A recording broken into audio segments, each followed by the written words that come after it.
कहां से हम लोग स्टार्ट करेंगे, हेलोजन एक्सचेंज। अब यहाँ पे आपको ये ध्यान देना है, हेलोजन एक्सचेंज वर्ड यूज किया जा रहा है, यानी हेलोजन का प्लेस चेंज किया जाएगा।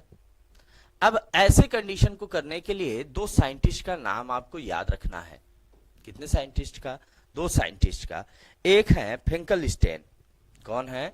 फिंकलस्टीन।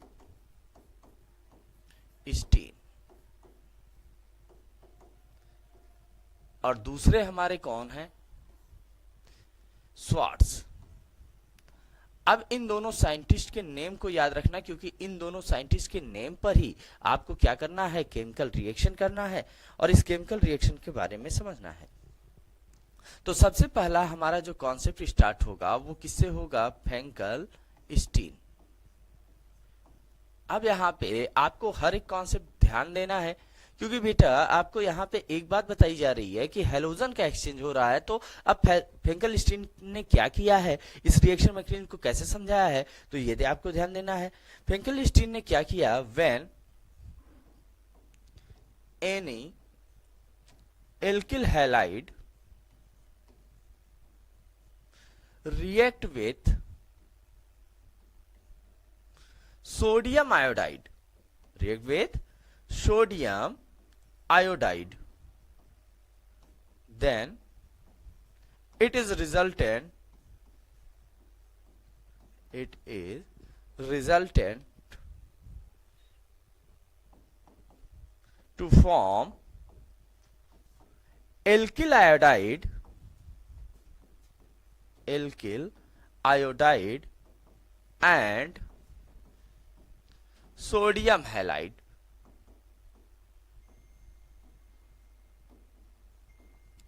अब कहने का मतलब क्या है कि भाई हमने क्या ले लिया, एल्किल हैलाइड लिया,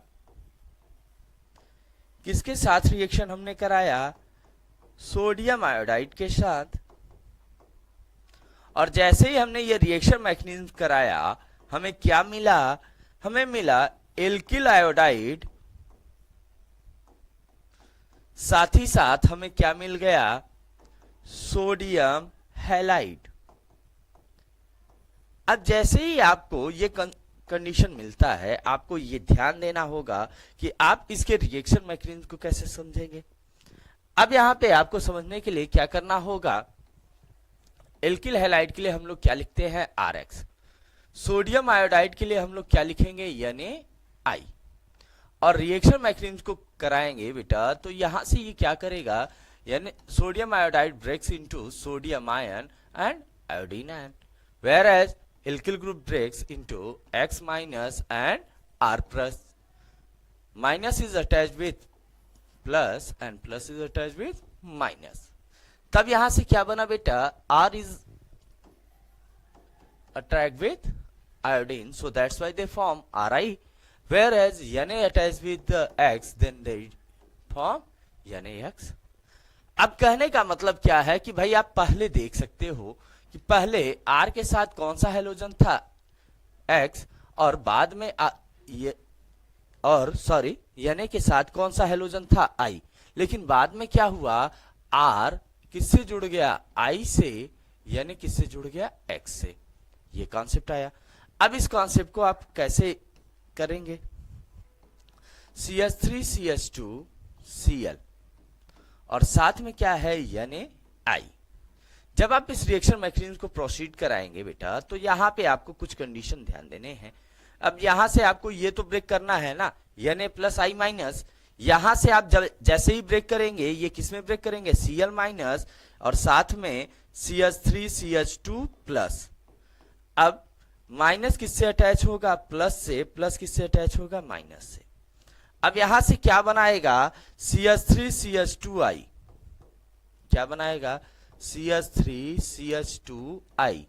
साथ ही साथ ये क्या बना लेगा, NaCl। अब इस रिएक्शन मैकेनिज्म में आपने देखा कि भाई पहले कौन सा हेलोजन एल्किल ग्रुप के साथ था, क्लोरीन या क्लोराइड कह लीजिए, और बाद में कौन सा आ गया, आयोडीन यानी आयोडाइड। अब पहले कौन सा हेलोजन सोडियम से अटैच था, आयोडीन, बाद में क्या हो गया, क्लोरीन। तो ये जो एक्सचेंज है, इसी बात को किसने बतलाया? फ्रैंकलिस्टीन ने। ये बात क्लियर? अब यहां पे एक बात आपको ध्यान देना है कि X equal to Br and Cl, यानी यहां पे जो हैलाइड लेंगे ये या तो ब्रोमीन होगा या तो क्लोरीन होगा। अब फ्लोरीन और आयोडीन को नहीं लेंगे। अब ऐसा क्यों? क्योंकि भाई देखिए, जो आयोडीन है इसकी साइज होती है बहुत बड़ी और फ्लोरीन की साइज होती है बहुत छोटी। तो बहुत बड़ा बहुत छोटे को नहीं डिस्प्लेस करेगा, जो उनके रेंज के आसपास के होंगे उन्हीं को डिस्प्लेस कर पाएगा। ये बात क्लियर? अब जैसे ये कॉन्सेप्ट आपका कंप्लीट होता है फ्रैंकलिस्टीन, इसके बाद आपका रिएक्शन मैकेनिज्म आता है श्वार्ट्ज। क्या आता है? Swarts reaction. अब बेटा श्वार्ट्ज रिएक्शन में आपको क्या ध्यान देना है? जो श्वार्ट्ज रिएक्शन है ये क्या कहता है? ये सिमिलर है फ्रैंकलिस्टीन की, लेकिन बस यहां पे आपको क्या ध्यान देना है कि भाई एल्किल हैलाइड की रिएक्शन आपको किससे करानी है? Silver fluoride. किससे करानी है? Silver fluoride. और क्या बना देना है? Alkyl fluoride. और साथ में आपको क्या बनाना है? Silver halide. अब ये जो रिएक्शन मैकेनिज्म है इसको थोड़ा सा ध्यान देना है। अब यहां पे इस रिएक्शन मैकेनिज्म में आपको क्या समझ में आना है कि भाई एल्किल हैलाइड है यानी RX आपको लेना है, सिल्वर फ्लोराइड है तो क्या लेना है? AgF लेना है। अब ये बनाएगा क्या? अब भाई जैसे आप इसे ब्रेक करेंगे, Ag breaks into Ag plus and F breaks into F minus, RX break into X minus and R plus. Minus is attached with plus and plus is attached with minus. Then Ag attached with X, then it is formed AgX. Whereas R is attached with F, then it is formed RF. कहने का मतलब क्या है कि भाई पहले कौन सा हेलोजन R के साथ था? X, और सिल्वर के साथ कौन था? F। लेकिन बाद में क्या हुआ? R किससे जुड़ गया? F से, और X किससे जुड़ गया? Ag से। तो यहां पे भी क्या हो रहा है? हेलोजन एक्सचेंज हो रहा है। अब इसी रिएक्शन मैकेनिज्म को हम लोग क्या करेंगे? रिएक्शन मेथड से समझेंगे। अब जैसे हमारे पास क्या है? CH3 CH2 CH2 CH2 Cl। किसके साथ रिएक्शन मैकेनिज्म करा रहे हैं? सिल्वर फ्लोराइड के साथ। अब जैसे ही आप इसे ब्रेक करोगे तो ये किस में ब्रेक होगा? Cl minus. और ये किस में ब्रेक होगा? CH3 CH2 CH2 CH2, और इसके ऊपर चार्ज क्या आ जाएगा? प्लस। यहां से इसे जैसे आप ब्रेक करोगे ये किस में ब्रेक होगा? Ag plus F minus.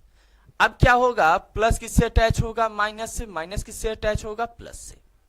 क्या फॉर्म करेगा कि भाई अब यहां से ये बनाएगा CH3 CH2 CH2 CH2 F, और क्या रिलीज कर देगा? क्या निकाल देगा? AgCl। अब जैसे ही ये रिएक्शन मैकेनिज्म आपने समझा तो इस दोनों रिएक्शन मैकेनिज्म में यानी फ्रैंकलिस्टीन और श्वार्ट्ज में आपने क्या कॉमन देखा कि दोनों के कंडीशन में हेलोजन का क्या हो जा रहा है? एक्सचेंज हो जा रहा है, यानी हेलोजन अपने प्लेस को चेंज कर रहे हैं। ठीक है, अब चलते हैं बेटा। अभी तक हम लोगों ने किसके बारे में बात कर लिया था? प्रिपरेशन ऑफ हेलोएल्केन के बारे में। तो चलिए अब हम लोग बात करेंगे फिजिकल प्रॉपर्टीज ऑफ हेलोएल्केन। अब एक एक प्रॉपर्टी को आपको समझना है, और बेसिकली जो आपके एग्जाम में पूछे जाते हैं वो सारे प्रॉपर्टीज आपको याद रखनी है। फिजिकल प्रॉपर्टीज, फर्स्ट जो प्रॉपर्टी है वो किससे बिलोंग करती है बेटा? स्टेट। किससे बिलोंग करती है? स्टेट। यानी जो पहली प्रॉपर्टी है ये बताएगी कि भाई ये कैसे किस स्टेट में होंगे। तो ध्यान देना, lower carbon containing, lower carbon. अब यहां पे कार्बन नंबर याद रखिएगा, कार्बन नंबर 1 2, कार्बन नंबर 4। किस स्टेट में होते हैं? Gaseous.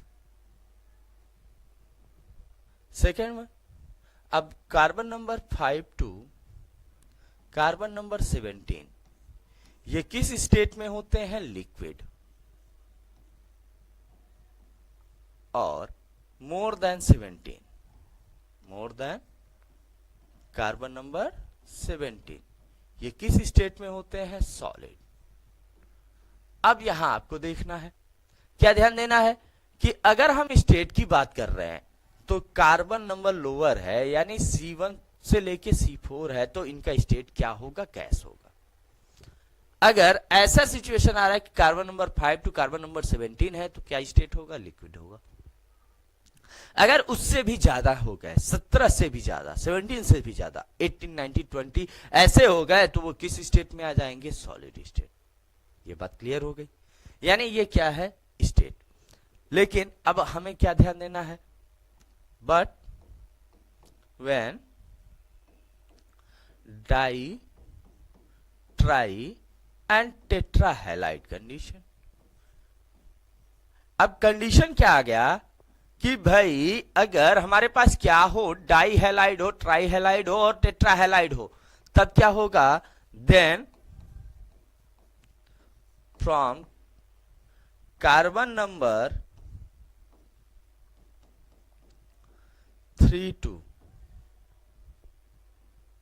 upper are generally liquid in state, are generally liquid in state।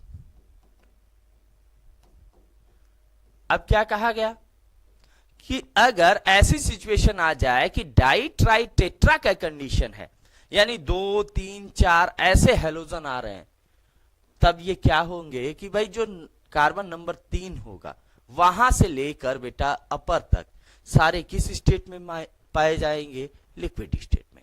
ये बात क्लियर हो गई। अब जैसे ही ये कॉन्सेप्ट क्लियर होगा बेटा, तब आपको दूसरा कॉन्सेप्ट समझना होगा।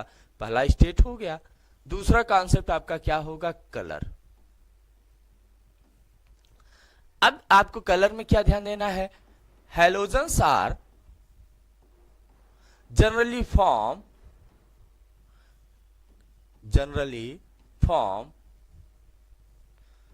colorless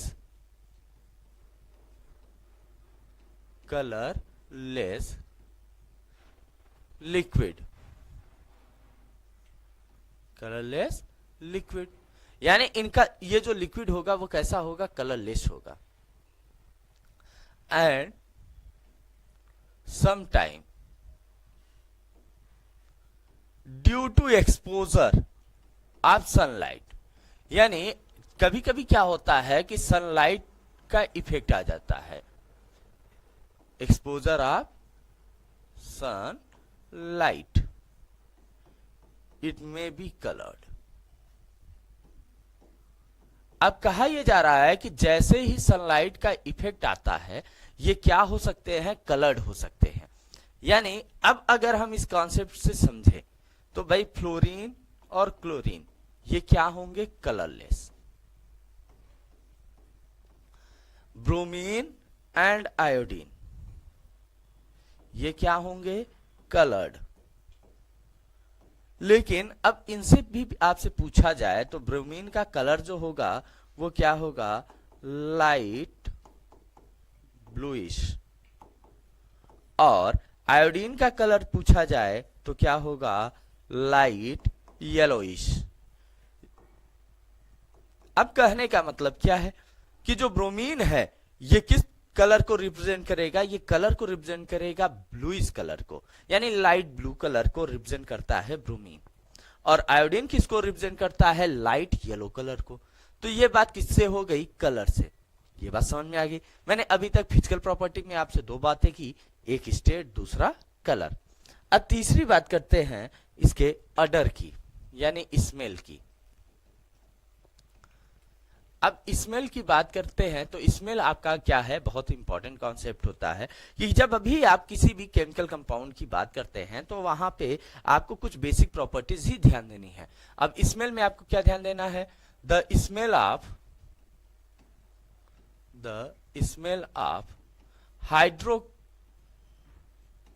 carbon containing halide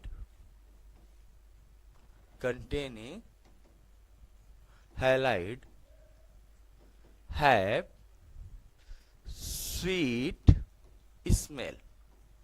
अब कहने का मतलब क्या है कि जो हेलो एल्केन है इनका जो स्मेल होगा वो क्या होगा, स्वीट स्मेल होगा, मीठा। मीठा स्मेल किसे कहते हो बेटा, जो हमें आपको अच्छा फील कराए, गुड फील।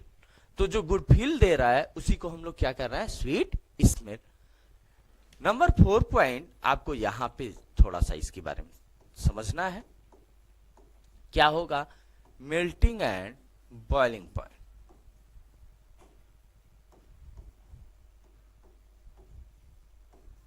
Boiling point. अब एक बात सिंपल सा दिमाग में आपको याद रखना है कि भाई क्या ध्यान देना है, melting point is directly proportional with molecular mass.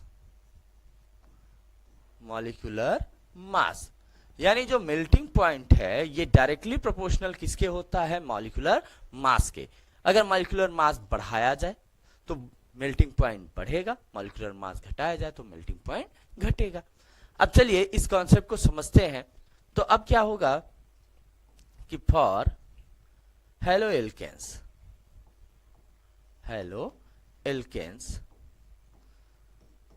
The melting point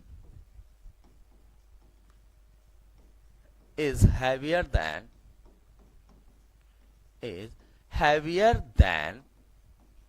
alkanes। कहा क्या गया कि हेलो एल्केन्स के लिए जो मेल्टिंग पॉइंट होता है वो एल्केन्स से क्या होता है, हैवी होता है, ज्यादा होता है। तब आप क्या करेंगे, आप ऐसे लिखेंगे RH RX। अब बस आपको क्या करना है, RX is greater than RH। अब यहां पे ये कहने का मतलब क्या है कि कोई भी हैलाइड हो, कोई भी हेलो एल्केन हो, उसका उतने कार्बन के एल्केन से मेल्टिंग पॉइंट और बॉइलिंग पॉइंट क्या होगा, ज्यादा होगा। अब जैसे ये कॉन्सेप्ट है कि भाई अब यहां पे आपको कई स्टेप में इसे समझना है। Number 1, due to increase in number of carbon, increase in number of carbon. अब किसका नंबर इंक्रीज करा रहे हैं भाई, कार्बन के। तब क्या होगा, then boiling point and melting point increases. अब कहा यह जा रहा है कि ऐसी सिचुएशन में जो बॉइलिंग पॉइंट और मेल्टिंग पॉइंट होगा वो क्या करेगा, इंक्रीज करेगा, बढ़ेगा। अब भाई हमारे पास मान लेते हैं क्या है, CH3 CH2 Cl,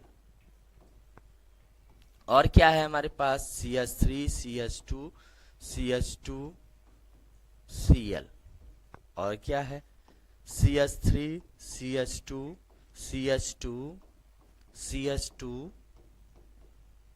Cl। अब यहां पे आपको क्या ध्यान देना है कि भाई मैंने कहा कि जैसे ही आप कार्बन के नंबर बढ़ाएंगे इनका बॉइलिंग पॉइंट और मेल्टिंग पॉइंट क्या करेगा, बढ़ेगा। अब आप बताइए 1 2 3 4, 1 2 3 1 2, यानी यहां पे कार्बन के नंबर क्या है, 2, यहां 3, यहां पर 4। अब अगर हम मॉलिक्यूलर मास के कॉन्सेप्ट को यहां पे लगा लें तो आपको पता है कि भाई एल्किल बनाने के लिए आपको क्या करना होगा, CnH2n+1। ये कॉन्सेप्ट आपको लगाना होगा। अब 2 कार्बन है तो यहां से क्या होगा, C2H 2 into 2 plus 1, it means C2H5, ये हो जाएगा। अब जब हम इसका मॉलिक्यूलर मास निकालेंगे तो क्या होगा, कार्बन का क्या होता है 12 into 2, हाइड्रोजन का 1 into 5, और जैसे ही आप ऐड करेंगे तो 12 2 जा 24 एंड 5 29। अब यही कॉन्सेप्ट इसके लिए करेंगे तो क्या होगा, C3H7, और C3H7 के लिए आप क्या करेंगे, 12 into 3 plus 1 into 7, यहां से क्या आएगा 36 plus 7, इट मीन्स 43। और जब आप बात करेंगे C4H9 की कंडीशन की तो यहां से क्या होगा 12 इंटू 4 प्लस 1 इंटू 9। अब बेटा जैसे 12 का 4 से मल्टीप्लाई करोगे तो ये क्या आएगा 48 प्लस 9, यहां से वैल्यू क्या आ गई 55। अब मैंने आपको एक कॉन्सेप्ट पहले ही दे रखा है कि अगर मॉलिक्यूलर मास बढ़ेगा तो बॉइलिंग पॉइंट इंक्रीज करेगा। तो यहां इसका मॉलिक्यूलर मास क्या निकाले आप 29, इसके लिए मॉलिक्यूलर मास आपने क्या निकाला, आपने निकाला 43, और इसके लिए आपने क्या निकाला 55। अब तीन अलग अलग मॉलिक्यूलर मास है, तो जिसका मॉलिक्यूलर मास ज्यादा उसका बॉइलिंग पॉइंट भी ज्यादा। तो यहां से आप इसे इस तरीके से लिखेंगे, ये समझ में आ गया। यानी अगर आप नंबर ऑफ कार्बन इंक्रीज करा रहे हो तो बॉइलिंग पॉइंट और मेल्टिंग पॉइंट भी क्या कर रहा है, इंक्रीज कर रहा है। दूसरा कॉन्सेप्ट आपको क्या समझना है, due to increase in number of halogen, increases in number of halogen. अब कहा यह जा रहा है कि अगर हेलोजन के नंबर को इंक्रीज करा दे, तो भाई हेलोजन के नंबर को इंक्रीज कराने का मतलब क्या है कि भाई क्या है हमारे पास, जैसे मान लेते हैं हमारे पास क्या है CH3Cl, CH2Cl2, CsCl3 and last one CCl4। ये चार हमारे पास हैं। अब इसमें कहा जा रहा है कि due to increase in number of halogen, अब जैसे ही हेलोजन के नंबर इंक्रीज कराएंगे then BP and melting increases. यानी अब जैसे ही इंक्रीज आपने कराया इसका बॉइलिंग पॉइंट और मेल्टिंग पॉइंट भी क्या कर जाएगा, इंक्रीज कर जाएगा। अब आप यहां देख सकते हो कितने क्लोरीन 1 2 3 एंड 4, तो जिसके पास सबसे ज्यादा होगा आप उसकी तरफ डायरेक्शन कर देंगे। तब यहां से क्या होगा कि CCl4 have high boiling and melting point whereas CsCl3 have less than CCl4, CsCl3 is greater than CH2Cl2 and CH2Cl2 is greater than CH3Cl। ये बात क्लियर हो गई। अब जैसे ही ये कॉन्सेप्ट आपका क्लियर होता है फिर आपको क्या समझना होता है, अब ये नंबर ऑफ हेलोजन से है, अब क्या है due to change in halogen, यानी अगर हेलोजन का चेंज हो रहा है तब आपको बस सिंपल सा एक कॉन्सेप्ट याद रखना है कि भाई जो RX है इसके नेचर को आपको देखना है। तो RX के नेचर किस पे डिपेंडेंट होते हैं भाई, fluorine, chlorine, bromine and iodine. अब जिसकी साइज जितनी बड़ी, जिसका मॉलिक्यूलर मास जितना ज्यादा, उसका बॉइलिंग पॉइंट और मेल्टिंग पॉइंट क्या होगा, ज्यादा। अब आपको पता होगा ना कि भाई क्लोरीन का कितना होता है, फ्लोरीन का कितना होता है 18, क्लोरीन का 35.5, ब्रोमीन का कितना होता है भाई, ब्रोमीन का होता है 117 समथिंग एंड आई का क्या होता है मोर देन 200। तो अब वहां पे वो कॉन्सेप्ट आपको नहीं लगाना है, अब यहां आपको हर एक कॉन्सेप्ट को सिंपल से समझना है। अब कुछ नहीं, हमने क्या बनाया RF और क्या बनाया RCl, RBr, RI। अब सिंपल सा आपको एक लॉजिक लगाना है जिसका एटॉमिक मास भी ज्यादा हो, एटॉमिक मास तो ज्यादा ही ज्यादा, एटॉमिक नंबर भी अगर हेलोजन है एटॉमिक नंबर ज्यादा हो, उनको हम लोग क्या कहते हैं high boiling and melting point. अब इसका एटॉमिक नंबर क्या है 9, 18, सॉरी 17, 9, यहां पे क्या है 17, 35, 53, ये है।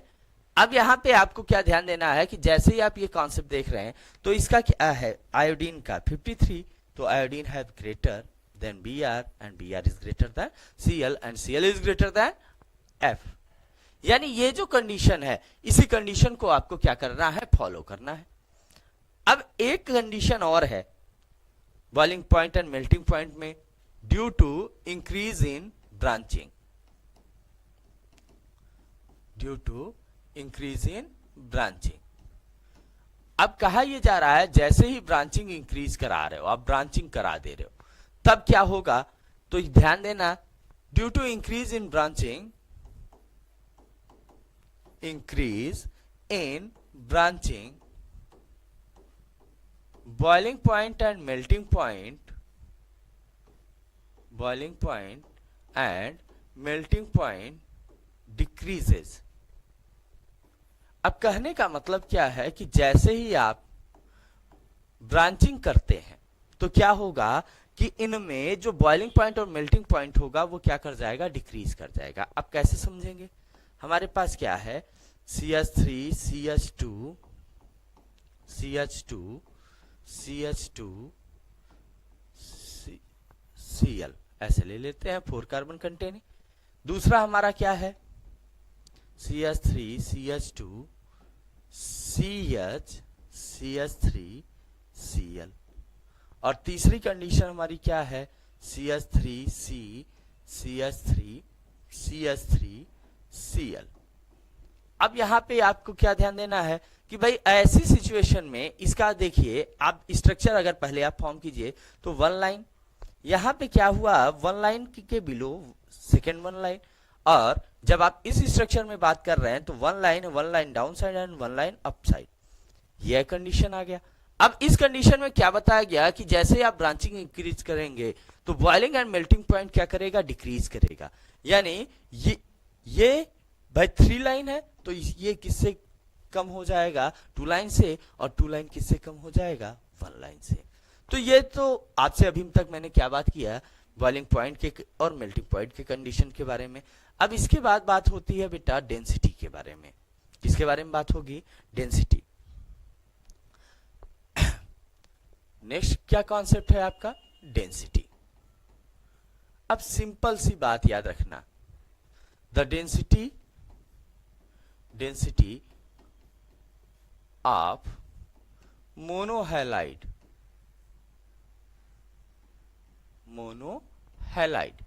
अब यहां पे भी आपको क्या बात करनी है, डेंसिटी ऑफ मोनोहैलाइड की कंडीशन के बारे में। तो क्या होगा, the density of fluorine and chlorine, density of fluorine and chlorine have low density than water, low density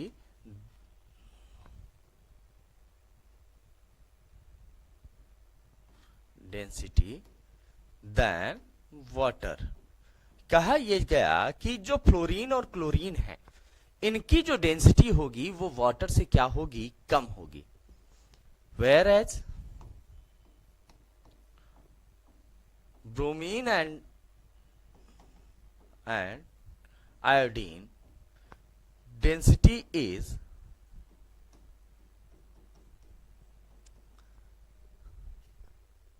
high than water। अब कहने का मतलब क्या है कि अगर ऐसी सिचुएशन है RF RCl, दूसरी कंडीशन कहा जा रहा है RBr RI। अब यहां पे अब बीच में मैंने क्या मेंशन कर दिया, H2O। अब इस कंडीशन में क्या होगा कि RF और RCl से ज्यादा किसका होगा, फ्लोरीन का, वाटर का, और वाटर से ज्यादा किसका हो जाएगा, ब्रोमीन और आयोडीन का। अब यहां पे जनरली जब आप इसके डेंसिटी कैलकुलेशन मेथड से आप यूज करेंगे तो 0.687 समथिंग आएगा, इसका क्या आएगा 0.82 समथिंग आएगा, इसका क्या आएगा बेटा 1.335, और इसका क्या आएगा 1.567।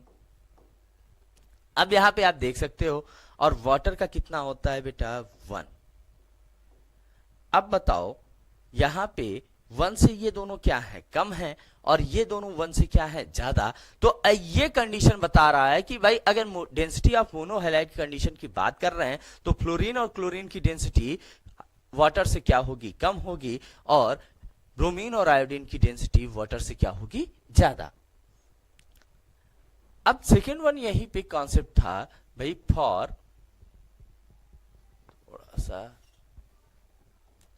For die tri and poly, ऐसे बात कर ले, बस सिंपल सी बात याद रखना है, डाई ट्राई एंड पॉली।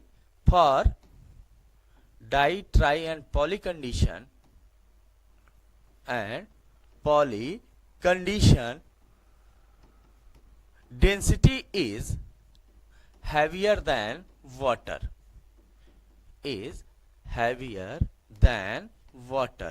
कहा यह जा रहा है कि इस सिचुएशन में जो डेंसिटी होगी ये किससे ज्यादा होगी, वाटर से।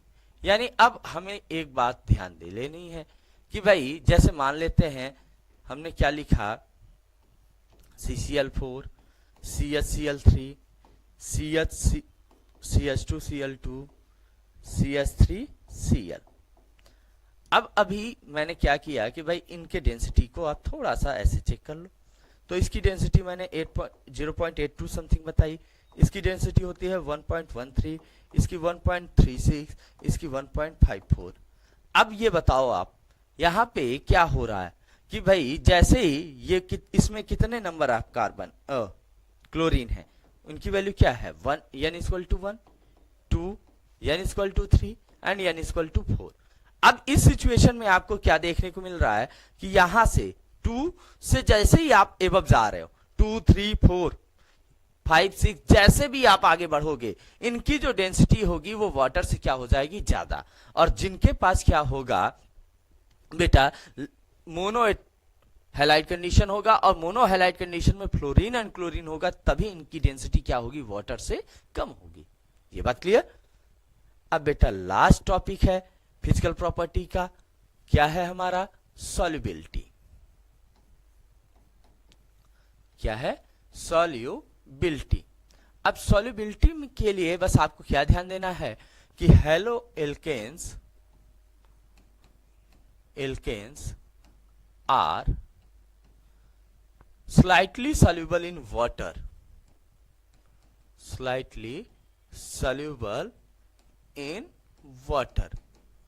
अब कहा यह जा रहा है कि ये क्या होंगे, स्लाइटली सोल्यूबल, यानी वाटर में बहुत ही कम अमाउंट में डिसॉल्व होंगे। whereas it is generally dissolved in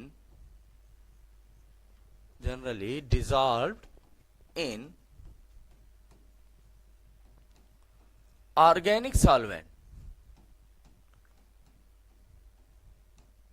ये किस में जनरली डिसॉल्व हो जाएंगे, ऑर्गेनिक सॉल्वेंट में। यानी जो ऑर्गेनिक सॉल्वेंट्स हैं इनमें ये आसानी से क्या हो जाएंगे, डिसॉल्व हो जाएंगे।